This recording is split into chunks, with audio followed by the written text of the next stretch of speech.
ஒரு தேசத்தோட வரலாற்ற யார் எழுதுறாங்க? ராஜாக்களா? இல்ல, விஞ்ஞானிகளும் தான். வாங்க, அக்னிச்சுடர்கள் புத்தகத்துல மறைஞ்சிருக்கிற கொண்டாடப்பட்ட இந்திய விஞ்ஞானிகளோட எழுச்சியுற்ற கதைகளை பத்தி நாம இப்ப பார்க்கலாம். இந்த அருமையான பயணத்தை இப்ப நாம தொடங்கலாம். பெரிய ஆளுமைகளை பத்தி நாம ஏன் படிக்கணும்? இந்த ஒரு கேள்வியில தான் இந்த புத்தகத்தோட மொத்த சாராம்சமே இருக்குன்னு சொல்லலாம். இது வெறும் சாதனை செஞ்சவங்களோட லிஸ்ட் கிடையாது. இதுல இருக்கிற ஒவ்வொருத்தரும் தங்களுக்கு வந்த சவால்களை எல்லாம் எப்படி தங்களுக்கு சாதகமா மாத்திக்கிட்டாங்க, அவங்களோட பார்வை எப்படி இருந்துச்சுன்னு நாம கத்துக்க வேண்டிய பாடங்கள் நிறைய இருக்கு. அது என்னன்னு இப்ப பார்க்கலாம். நம்மளோட கதை நாம எல்லாரும் தெரிஞ்ச பெரிய பெரிய பெயர்கள்ல இருந்து ஆரம்பிக்கல. அதுக்கு பதிலா யாருடைய பங்களிப்பெல்லாம் பெருசா கண்டுக்கப்படலையோ சரித்திரத்துல மறைஞ்சு போன அந்த அக்னிச்சுடர்கள்ல இருந்து தான் நாம ஆரம்பிக்க போறோம். எவரெஸ்ட் சிகரம் நம்ம எல்லாருக்குமே தெரியும். ஆனா அந்த மலையோட உயரத்தை அளக்கிறதுக்காக தங்களோட உயிரே பணயம் வச்ச இந்தியர்களை பத்தி நமக்கு தெரியுமா? இங்கதான் ஒரு முக்கியமான கேள்வி வருது. வரலாறு யாரோட கதையை நமக்கு சொல்லுது, யாரோட கதையை அது சௌகரியமா மறக்குது? சரி, கதைக்கு வருவோம். 19ஆம் நூற்றாண்டு. அப்போ பிரிட்டிஷ் பேரரசுக்கும் ரஷ்யாவுக்கும் நடுவில் ஒரு பெரிய அதிகார போட்டி நடந்துட்டு இருந்துச்சு. ஒரு கிரேட் கேம்னே சொல்லலாம். அப்போ இமயமலையை மேப் பண்றது ராணுவத்துக்கு ரொம்ப ரொம்ப முக்கியமா இருந்துச்சு. ஆனா ஒரு பெரிய சிக்கல், திபெத் வெளிநாட்டுக்காரங்களுக்கு தடை செய்யப்பட்ட ஒரு மர்ம தேசம். அப்போ பிரிட்டிஷ்காரங்க என்ன பண்ணாங்க தெரியுமா? அவங்களோட தீர்வு பார்க்கறதுக்கு ரொம்ப சிம்பிள், ஆனா அதுக்குள்ள ஒரு பெரிய புத்திசாலித்தனம் இருந்துச்சு. இந்திய நில அளவையாளர்களை, அதாவது சர்வேயர்ஸை, புத்த துறவிகள் மாதிரி வேஷம் போட்டு யாருக்கும் தெரியாம திபெத்துக்குள்ள அனுப்புறது தான் அவங்க பிளான்.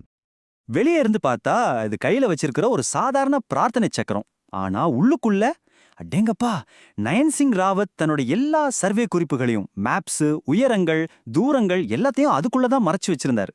அவர் அந்த சக்கரத்தை ஒவ்வொரு தடவை சுத்தும் போதும் அது ஒரு கணக்கு. இது வெறும் ஒரு மதப்பொருள் கிடையாது, அது ஒரு நடமாடும் அறிவியல் கருவி. இங்கதான் அந்த முரண்பாடு வருது. தன்னோட ஆபீஸை விட்டு வெளியவே வராத பிரிட்டிஷ் அதிகாரி ஜார்ஜ் எவரெஸ்டோட பேர் உலகத்தோட உயரமான சிகரத்துக்கு வச்சாங்க.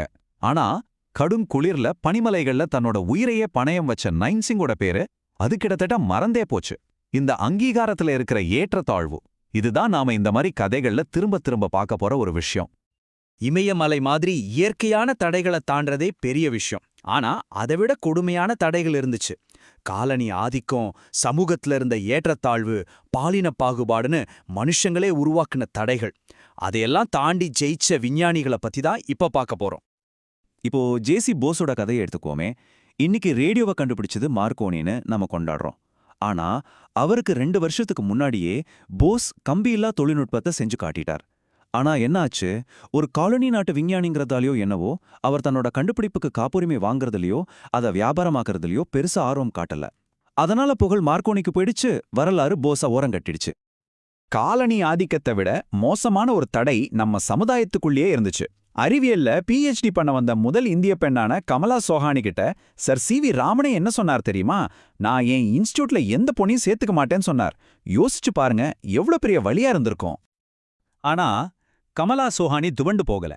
அவரோட விடாமுயற்சியை பார்த்து கடைசில CV ராமனே மனசு மாறி அவரை முதல் பெண் மாணவியா சேர்த்துக்கிட்டார். இது வெறும் கமலா சோஹானியோட வெற்றி இல்ல, இது இந்தியாவில் அறிவியல் படிக்கணும்னு கனவு கண்ட லட்சக்கணக்கான பெண்களுக்கு ஒரு கதவை திறந்துவிட்ட வெற்றி. இந்த விஞ்ஞானிகள்ல பல பேர் புகழுக்காகவோ பணத்துக்காகவோ அறிவியலை தேர்ந்தெடுக்கல. அவங்கள பொறுத்த வரைக்கும் அறிவியலுங்கிறது சாதாரண மக்களோட அன்றாட பிரச்சனைகளை தீர்க்கிற ஒரு கருவி. அவங்களோட கண்டுபிடிப்புகள் எல்லாமே மக்களுக்காக தான். ருச்சி ராம் சாஹ்னியோட முறைய பாருங்களேன், ரொம்ப சிம்பிள்.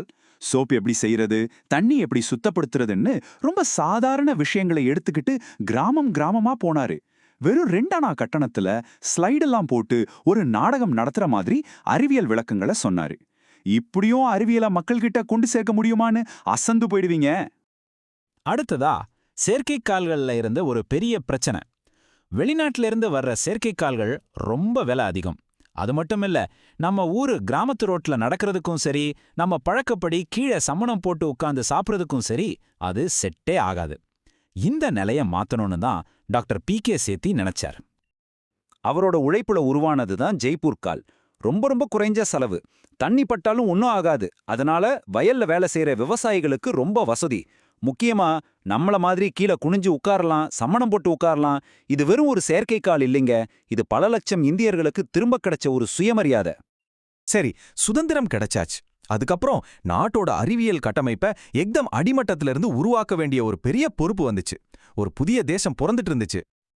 அப்பதான் டாக்டர் ஹோமி பாபா ஒரு விஷயத்த ரொம்ப ஆணித்தரமா சொன்னார்.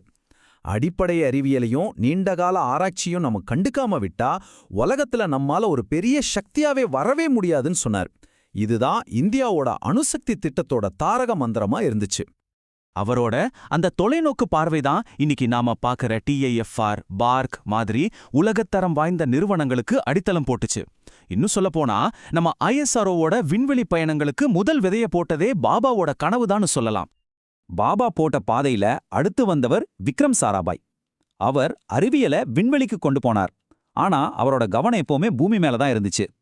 ராக்கெட் விடுறது மட்டும் இல்லாம அந்த செயற்கைக்கோள்களை வச்சு கிராமத்து பிள்ளைகளுக்கு பாடம் சொல்லிக் கொடுக்கிற சைட்டுங்கிற ஒரு திட்டத்தை கொண்டு வந்தார். விண்வெளி தொழில்நுட்பம் எப்படி ஒரு சாதாரண மனுஷனுக்கு உதவுன்னு செஞ்சு காட்டினார்.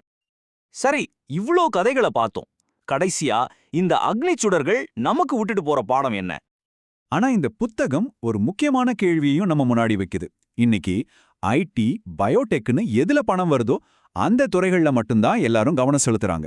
அப்படி இருக்கும்போது சமூக முன்னேற்றத்துக்கான அறிவியல்ங்கிற அந்த உண்மையான நோக்கம் கொஞ்சம் கொஞ்சமா பின்னுக்கு போகுதா? நாம யோசிக்க வேண்டிய விஷயம் இது. நம்ம முன்னோடிகள் அப்படி இல்ல.